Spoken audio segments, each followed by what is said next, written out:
नदीर प्रखर स्रोतरे बुड़ी मरीगले 73 मईंषि। केन्द्रापड़ा जिला आली ब्लॉक एकमणिया गाँवर गणेश दास, जगन्नाथ दास और पागला विश्वालंकर प्राय 73 मईंषि हठात पानी में बुड़ी जाए मृत्युवरण कर। दिन प्राय 11टा बेले एमाने मईंषि चराइबा पाई गलिया नई पार हेउथिले। हठात नदी स्रोत अधिक हेबारु मईंषि माने पहरी पहरी आगकु जाई पारि नथिले। आखि पिछुड़ाके मईंषि गुड़िक नदी में बुड़ी मृत्युवरण करछन्ति। तेबे एते संख्यक मईंषि एककालीन मृत्युवरण करथिबारु 4टी परिवार संपूर्ण बेस बुड़ी जाइछि।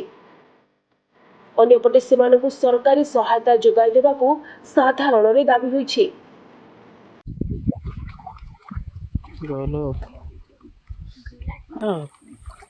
पानी बाहर तो है बापलो पेड़ कड़े में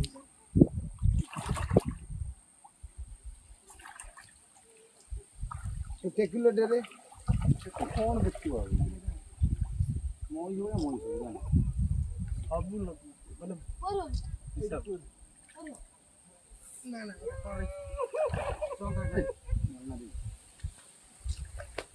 एवढू भाई लगे लगे जा एवढू लगे लगे जा सेठी फुटे केन्द्रापड़ारू नुरेई खान को रिपोर्ट, सनस्टार टीवी।